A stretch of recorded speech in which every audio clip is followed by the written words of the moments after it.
sentar. Se você quiser sorrir para o irmão do seu lado, sorria. Diga para ele que é uma bênção ele estar aqui. Amém? Glória a Deus.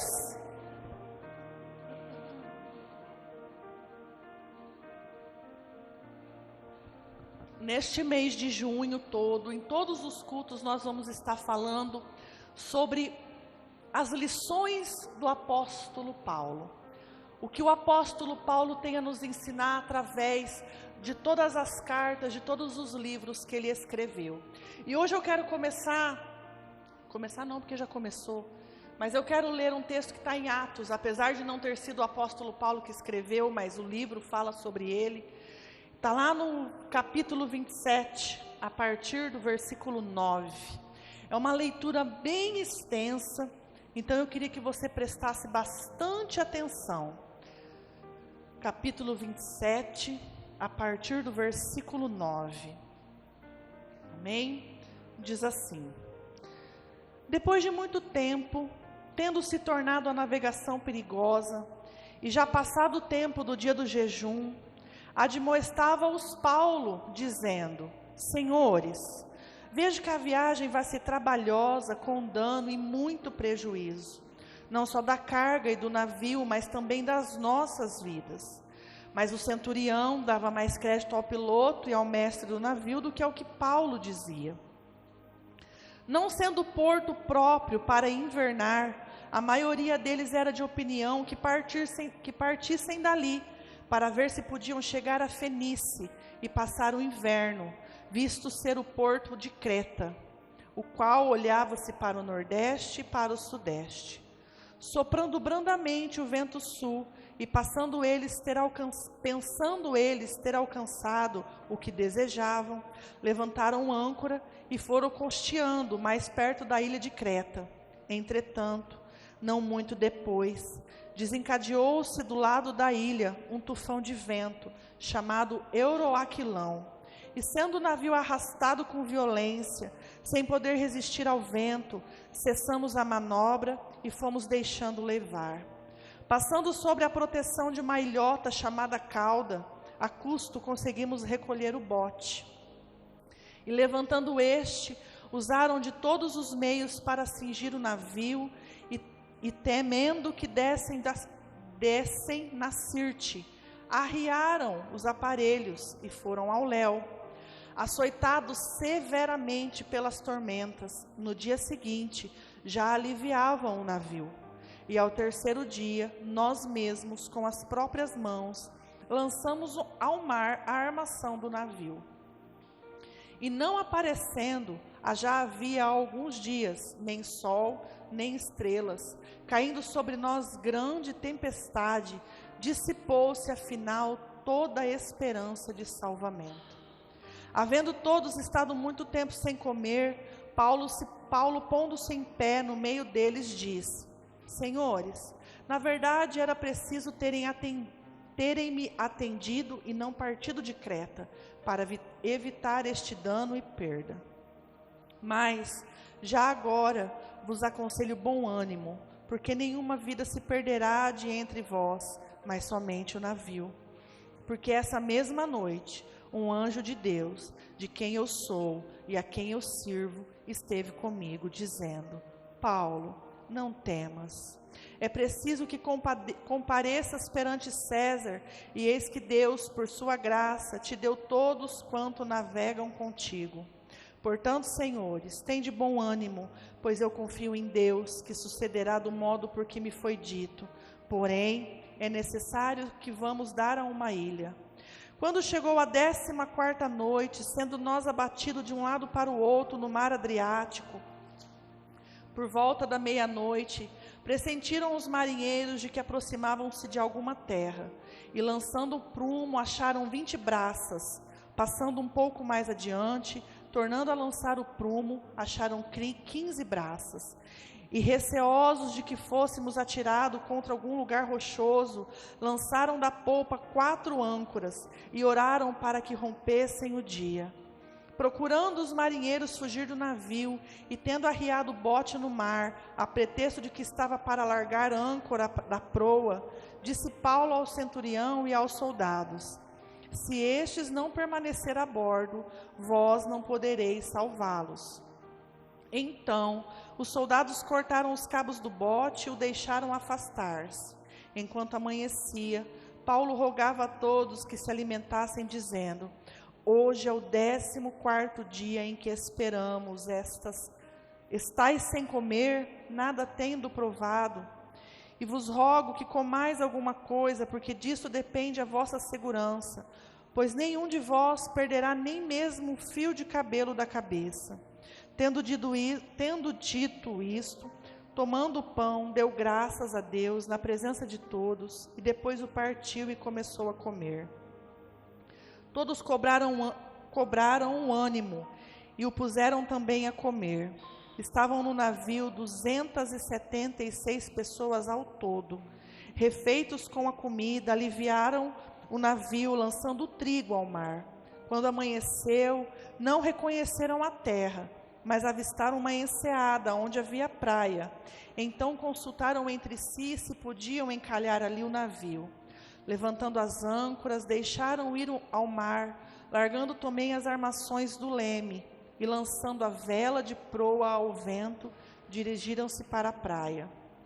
Dando, porém, num lugar onde duas correntes se encontravam, encalharam ali o navio, a proa encravou-se e ficou imóvel, mas a polpa se abria pela violência do mar. O parecer dos soldados era que matassem os presos, para que nenhum deles nadando fugisse. Mas o centurião, querendo salvar a Paulo, impediu-os de fazer e ordenou que os que soubessem nadar fossem primeiro a lançar-se ao mar e alcançar a terra. Quanto aos demais, que se salvassem, uns em tábuas, outros em destroços do navio. E assim foi que todos se salvaram em terra. Amém? Esse texto é um pouco longo e ele antecede uma outra passagem que também fala de Paulo. Paulo estava preso e ele teve o privilégio de falar com o rei na época para se defender. E como cidadão romano, ele se defendeu de um jeito tão bom que no versículo 28 do capítulo 26, se não me engano, o rei Agripa fala que as palavras dele foram tão boas que quase que ele se converte ao Deus de Paulo. E Paulo recebe o direito, por ser cidadão romano, de ser julgado em Roma. E eles estão dentro do navio, indo para Roma. Eles iam parar em Creta e de lá ir para a Itália. E é quando acontece tudo isso. Vem uma tempestade com o nome de Euroaquilão, que devasta o navio, que acaba com tudo, que despedaça o navio, a ponto de Paulo dizer, no versículo 20, dissipou-se afinal toda a esperança de salvamento. Eles não tinham mais esperança de viver, de tão grande era a tormenta que o alcançava aquele navio. E hoje eu queria falar com vocês a respeito de tempestades. Todos nós, em algum momento da vida, vamos passar por tempestade. Talvez 1, 2, 3 vezes. E talvez diferente daquela passagem onde está os discípulos e Jesus, e começa uma tempestade, e os discípulos vão lá e acordam Jesus, fala: Jesus, não se incomoda, que a gente vai morrer. E Jesus fala: calma-te vento, cessa-te mar, e tudo teve bonança. Aqui não. Jesus não estava nesse barco. A Bíblia diz que eles ficaram mais de 14 dias em alto mar, com o navio sendo devastado. Por quê, irmãos? Porque as tempestades das nossas vidas são inevitáveis. Elas vêm. A tempestade, ela vai vir. Uma hora ou outra, ela vem. As tempestades são imprevisíveis. Talvez você sabe que a tempestade está vindo, mas você não sabe o estrago que ela vai fazer. Talvez ela vem mansa, calma, leva algumas coisas, mas às vezes ela vem com uma intensidade tão grande que ela arranca tudo. As tempestades são imparciais. O que é isso? Ela não escolhe nem homem, nem mulher, nem aquele que serve a Cristo, nem aquele que está lá no mundo festejando, desfrutando dos deleites que essa terra proporciona. Ela vem, independente de quem você é, a tempestade vem. As tempestades, elas exigem firmeza. Fala por irmão aí do seu lado, você precisa ser firme. Mas faz de conta que você jantou e está com a barriga cheia, cheia de ânimo. Fala de novo. Você precisa ser firme. Se durante a tempestade a gente é mole, a gente não vence nunca. Durante a tempestade, nós precisamos ter firmeza. A tempestade, ela exige de nós confiança. Se a gente não sabe em quem a gente crê, a gente não tem esperança. A fé, ela não tem que ser provada quando tudo está bem. A nossa fé, ela exige de nós a confiança quando nós estamos enfrentando a tempestade. Não adianta nada você falar que tem fé, mas no dia de luta, você ser um frouxo, um bobão, que se deixa ser levado. As tempestades são professoras. Sempre que existe uma tempestade, ela vem nos ensinar algo. Deus nunca nos envia uma tempestade só porque Ele olhou para nós e falou assim: o mar está muito calmo, deixa eu soprar um vento lá. Ele sempre quer nos ensinar algo. Pergunte aí para você: o que eu preciso aprender? O que eu estou precisando aprender? E nesse texto que nós lemos, tão rico, tão cheio de informações, com tantas coisas, nós podemos aprender tanto. Eu destaquei só algumas coisas, poucas coisas, para que a gente possa refletir no que Paulo nos ensina, não sobre a tempestade, mas no que fazer quando nós estamos nela. A primeira lição que eu quero discutir com vocês, está no versículo 9, 10 e 11, que diz assim: depois de muito tempo, tendo se tornado a navegação perigosa, e já passado o dia do jejum, admoestava-os Paulo dizendo: Senhores, vejo que a viagem vai ser trabalhosa, com dano e muito prejuízo, não só da carga e do navio, mas também da nossa vida. Mas o centurião dava mais crédito ao piloto e ao mestre do navio do que ao que Paulo dizia. O que esses 3 versículos que nós lemos estão nos dizendo? Tenha bom senso. Se você está vendo a tempestade, não vai para o meio dela. A primeira lição que esse texto nos ensina: olhe para os sinais de perigo à tua volta. Às vezes acontece situação ao nosso redor que é tão clara que a gente está entrando num barco furado e ainda assim a gente quer ir lá e entrar. Paulo está falando: gente, olha o vento, olha o tempo. Nós já saímos de uma viagem difícil, porque se você ler os versículos anteriores do capítulo 26, fala que eles já pegaram um momento em que o mar estava agitado.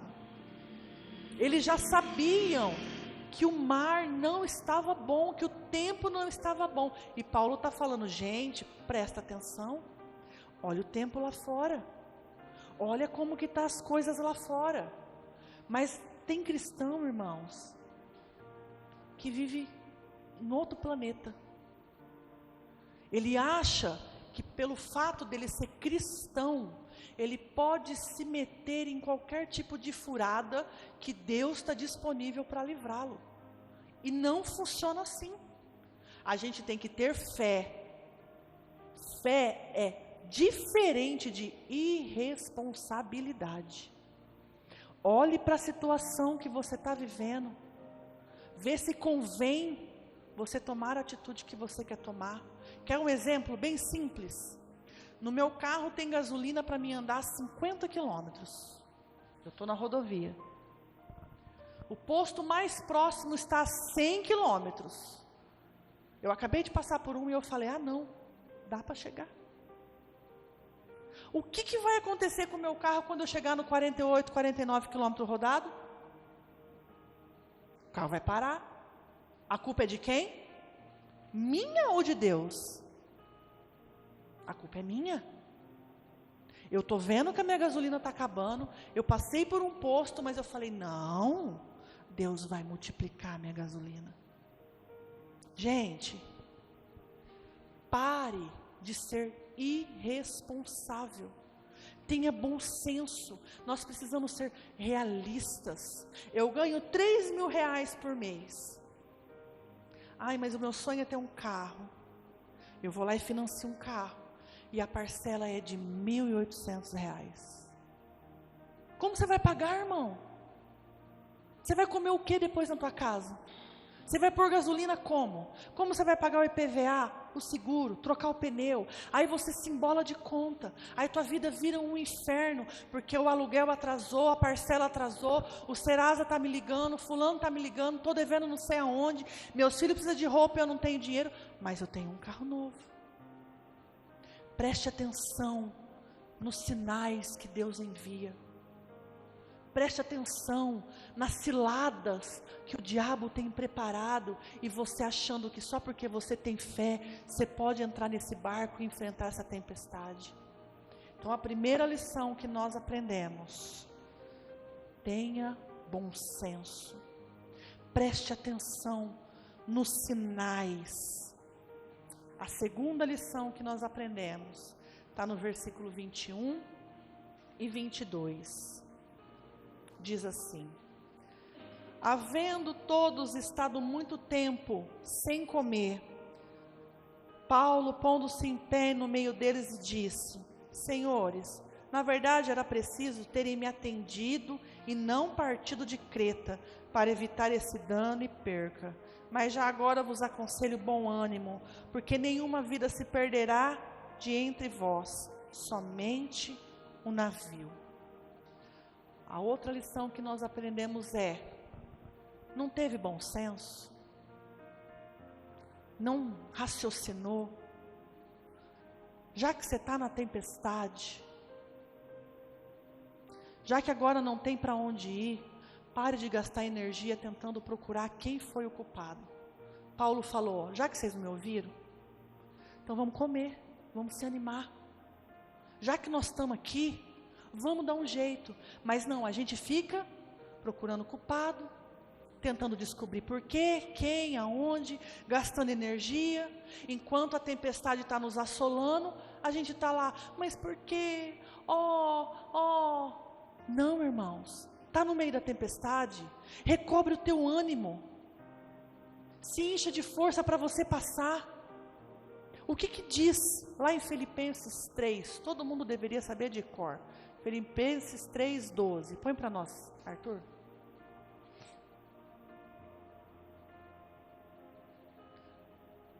Não que eu já tenha recebido ou tenha obtido a perfeição, mas prossigo para conquistar aquilo para que também fui conquistado por Jesus Cristo. Irmãos, quanto a mim não julgo havê-lo alcançado, mas uma coisa faço, esquecendo-me das coisas que para trás ficam e avançando para as que estão diante de mim.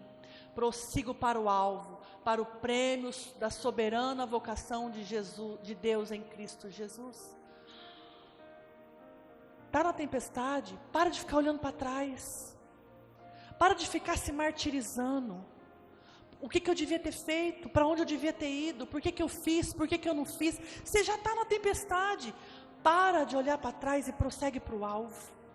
Olha para Cristo, olha para frente, espera o socorro vir. Não adianta a gente ficar jogando pérola para o vento, palavras para o vento. Gastar a nossa energia com os traumas que a tempestade nos trouxe, não vai mudar em nada. A gente vai continuar na tempestade. Mas se recupere. Recupere. O Paulo fala no versículo 22, aconselho bom ânimo. O que é ter bom ânimo? É ter esperança, é não ter medo, é seguir em frente, é olhar para Cristo, é ter esperança renovada. No versículo 33 e 34, ele diz assim: enquanto amanhecia, Paulo rogava a todos que se alimentassem, dizendo: hoje é o 14º dia em que, esperando, estáis sem comer nada tendo provado. Eu vos rogo que comais alguma coisa, porque disto depende a vossa segurança, pois nenhum de vós perderá nem mesmo um fio de cabelo. Recupere a sua força, recupere o seu ânimo. Paulo aqui fala de alimento, de comida, e eu quero falar sobre se alimentar da palavra, se encher de Cristo, se encher daquele que traz à nossa memória aquilo que nos enche de esperança, buscar ter intimidade, ter momento de oração. Como que crente passa pela prova, irmãos? Buscando a Deus. Como que crente é fortalecido? É comendo um pratão de feijoada? Não. Crente é fortalecido se alimentando da palavra, buscando a Jesus, se entregando a Ele. É assim que nós somos fortalecidos. É isso que Ele nos instrui aqui.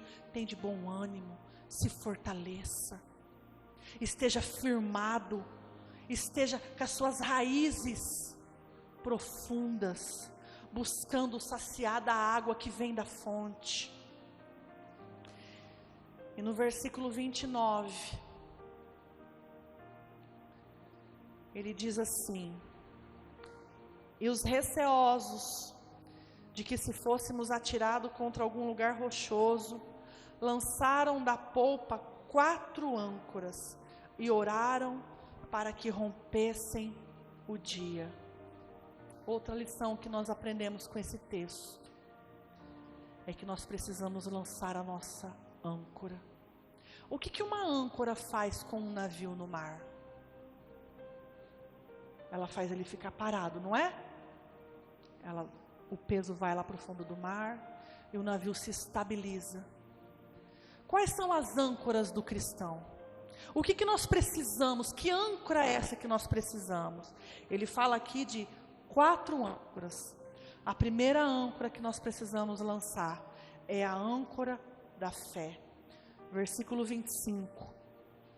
Portanto, senhores, tende bom ânimo. Eu confio em Deus, que sucederá de modo porque me foi dito. A âncora da fé. Eu já falei aqui no início, o que é a fé? Que hora que eu devo usar a minha fé? Quando tudo está bem? Quando o mar está calmo? Quando o dinheiro está sobrando? Quando os filhos estão cheios de saúde? Quando eu preciso usar a minha fé? Quando tudo ao meu redor está ao contrário daquilo que eu queria. Quando o mar está agitado, quando as ondas vêm e batem e arrebentam a nossa alma, é quando a gente precisa pôr a nossa fé em ação. Eu confio no Deus que eu sirvo. Eu confio que aquilo que Ele prometeu para mim, Ele vai cumprir. A segunda âncora é a âncora da adoração. Está no versículo 35, diz assim: tendo dito isto, tomando um pão, deu graças a Deus na presença de todos, e depois de o partir, começou a comer. Paulo, muito diferente de nós, deu graças no meio da tempestade. Ele não ficou esperando a tempestade se acalmar, as coisas estarem no lugar, o seu pé estar em terra firme, para levantar as suas mãos e falar: obrigada, Senhor. Mas lá no meio da tempestade, sem esperança, ele dá graças a Deus. O que é dar graça, irmão? bendizer. Deus, eu te bendigo, Pai, porque mesmo em meio à tempestade o Senhor está no controle. Pai, eu te louvo, porque o Senhor é poderoso e o Senhor tem me guardado. Pai, eu confio em Ti, porque mesmo as ondas vindo e quebrando esse navio, eu sei que eu posso descansar em Ti. Irmãos, não espere o teu pé estar em terra firme, para você levantar as suas mãos e bendizer o nome de Cristo. Não fique esperando a bênção chegar e as coisas estarem todas lindas dentro de um quadradinho, tudo perfeitinho, para você bem dizer: ah, Senhor, como o Senhor é bom. Não, irmãos, é nos dias difíceis que nós precisamos adorá-lo mais. É no meio do mar revolto que nós precisamos buscá-lo mais, clamar mais, nos entregar mais. É quando nós mostramos para Deus assim: Pai, não importa onde eu estou, o que me importa é que o Senhor está comigo. Não me importa a força do vento, a altura das ondas, não me importa. O que me importa é que o Senhor segura na minha mão. Amém? A outra âncora é a âncora da adoração. Versículo 29. Ainda o mesmo versículo, depois que eles jogam a âncora, eles falam: e oraram para que rompessem o dia. Eu não sei vocês, mas quando eu vejo isso, eu fico meio...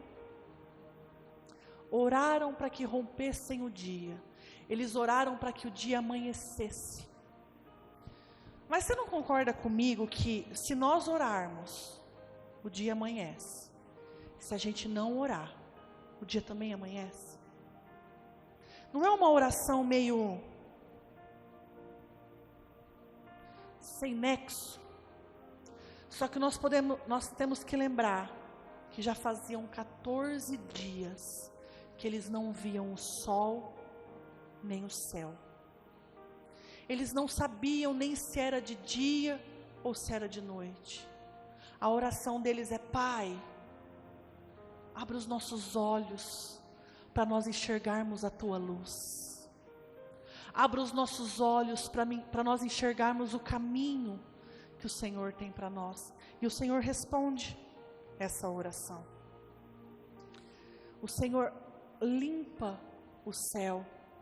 O Senhor abre os céus e eles enxergam. No versículo 39, quando amanheceu, eles não reconheceram a terra.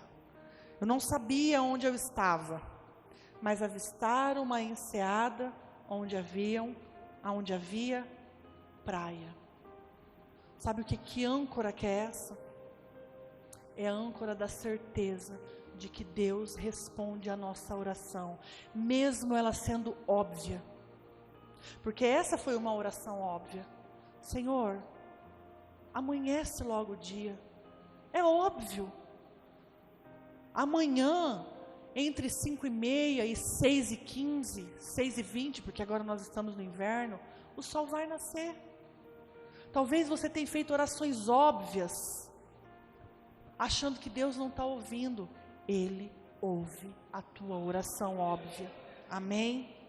E no versículo 23, 26, nós precisamos lançar a âncora da certeza. Ele diz assim: porém, é necessário que vamos dar em uma ilha. Paulo sabia para onde ele tinha que ir, não sabia? Ele estava indo para Creta, para depois ir para a Itália. Ele tinha certeza que os planos de Deus iam se cumprir. Não é porque veio a tempestade, que o navio foi destruído, que todos os homens tiveram que ser lançados ao mar, que a palavra de Deus não iria se cumprir. Não importa o que tenha acontecido, tenha certeza de que Deus vai cumprir a palavra dele. o plano dele ao meu e ao teu respeito vai se cumprir. Amém? Glória a Deus. E mais uma lição que nós aprendemos com esse texto, não é a última, porque eu poderia ficar aqui um tempão, como eu disse, esse texto é riquíssimo, mas que para mim é a mais importante. Está no versículo 23.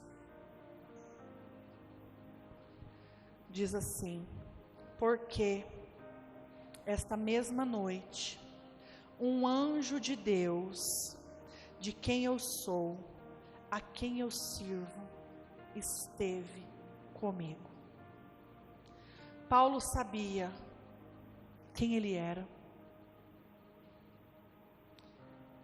quem era o Deus que ele servia e de quem ele era. Eu vou repetir para vocês o versículo. Nesta mesma noite, um anjo de Deus, de quem eu sou e a quem eu sirvo, esteve comigo. Eu sou Paulo. Eu sei quem eu sou em Cristo. E eu sei quem é o Cristo que eu sirvo. Vocês sabem por quê, irmãos? Às vezes as tempestades que nos atingem parecem ser tão duras, tão difícil da gente sair dela, porque a gente não sabe quem é. A gente não sabe quem é o Deus que nós servimos. Nós não sabemos a quem pertencemos. E a única coisa que nós sabemos fazer no meio da tempestade é murmurar. É se fazer de vítima. É se fazer de coitado. Porque uma coisa é certa: quando nós estamos na tempestade, a gente acha que só a gente está sofrendo. A gente olha para o vizinho e só porque ele está sorrindo, a gente pensa que a vida dele é perfeita, que a pessoa não sente nem sede. E não é assim. Nenhum de vocês aqui sabe se eu chorei antes de vir para o culto hoje. Nenhum de vocês sabe as dores que eu tenho carregado. E às vezes você olha para mim, para o teu vizinho e pensa assim: só eu sofro, essa pessoa não sabe o que é sofrer. Olha que vida boa que ela tem. Nunca sofreu nada. Os filhos tudo arrumadinho, a casa tudo arrumadinha, o carro perfeitinho, tem um emprego bom, a pessoa vive sorrindo e a gente fica: só eu sofro. Isso só acontece comigo. E não é assim.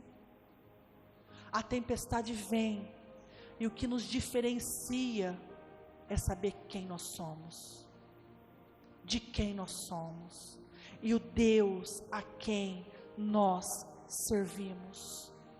Paulo, ele era prudente, ele tinha bom senso, ele sabia que no momento de dificuldade ele precisava se alimentar, estar fortalecido. Ele sabia que ele precisava dar graças, independente da situação que ele estava passando. E ele sabia quem era o Deus que ele cria. Ele sabia que os planos do Senhor a respeito dele iam se cumprir. Irmãos, o nosso Deus é um Deus que está conosco na fornalha, que estava com aqueles lá na fornalha. Ele era lá o quarto homem. Ele era aquele que fechou a boca dos leões. Ele estava lá.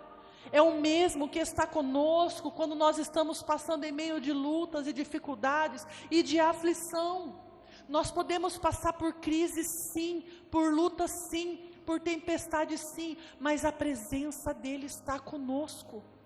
Nós não estamos sozinhos, ele não nos abandonou, o braço dele está estendido, os olhos dele estão fixos sobre nós, ele não nos abandona, somos nós que abandonamos ele. Mas quando nós clamamos por ele, como ele disse para os discípulos no barco: há homens de pequena fé. Há homens de pequena fé. Quando eles estavam lá, quando Jesus estava lá com o discípulo, qual era o plano? chegar do outro lado, não era? Veio a onda, veio o vento, eles não tiveram fé. Jesus pede para que o vento se acalme, para que o mar se acalme, e eles chegaram do outro lado. Aonde está a nossa fé? Aonde nós estamos firmados? Do que nós temos nos alimentado, irmãos? Grupo de louvor. Ele tem segurado nas tuas mãos. O pastor Júnior falou aqui no começo do culto, que essa semana nós tivemos várias notícias ruins de pessoas que nós temos uma grande consideração. E eu refleti muito essa semana sobre o tipo de vida que eu tenho vivido.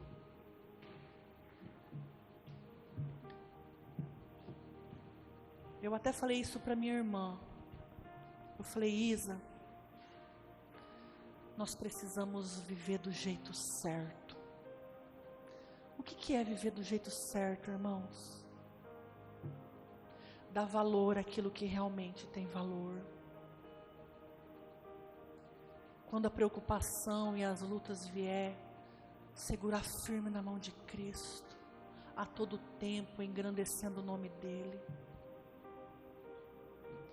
Você tem vivido do jeito certo? Você tem buscado a Cristo do jeito certo? Você tem dado valor às coisas, às pessoas, aquilo que se deve dar valor do jeito certo? Ou Cristo tem sido o último? A oração tem sido a última?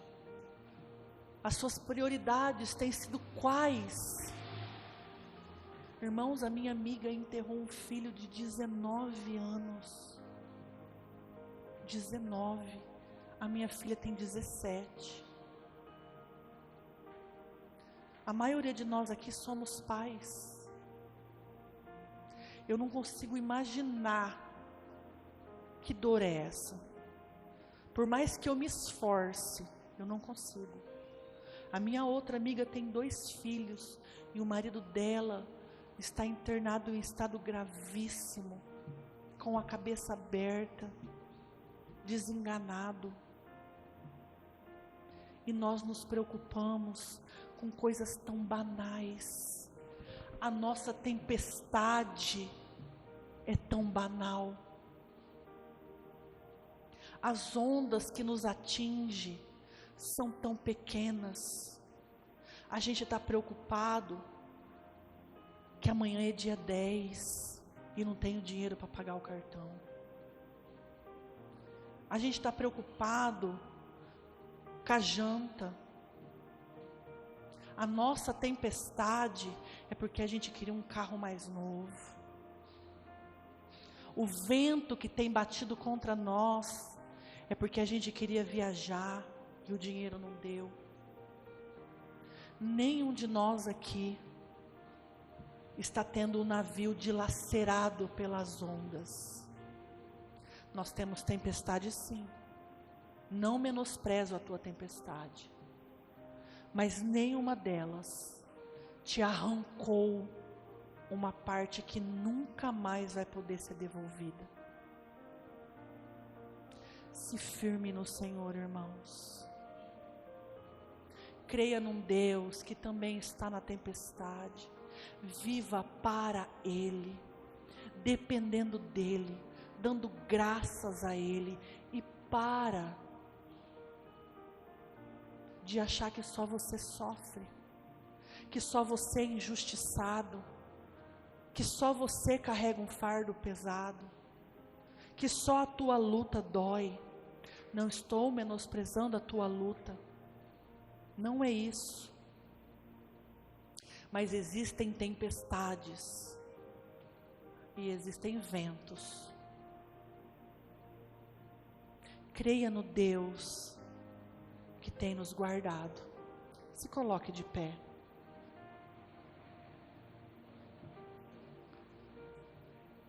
Amém, Jesus.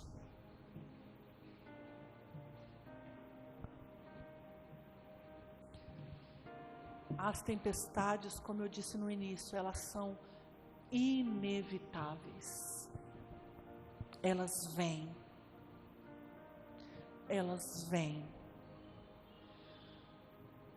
Mas nós estamos com a nossa âncora lançada em um Deus que tem o poder de acalmar todo e qualquer tipo de vento, de onda, de tempestade. É dele que vem a brisa suave. É dele que vem o refrigério e o renovo. Amém? Aleluia, Jesus. No Salmo 107, no versículo 28, diz assim: então, na sua angústia, clamaram ao Senhor, e Ele os livrou das suas tribulações. Fez cessar a tormenta, e as ondas se acalmaram. Então se alegraram com a bonança, e assim os levou ao desejado porto. Glória a Deus. Clame a Ele, irmãos. A tempestade que tem nos assolado, Ele vai acalmar, e haverá bonança na nossa vida, e nós vamos parar o nosso navio no desejado porto. Amém? Levante suas mãos. Glória a Deus. Amém, irmãos? Glória a Deus. Que você tenha uma semana abençoada, crendo no Deus que não falha. Amém? Glória a Deus. Cadê a Rose para encerrar o culto para a gente hoje?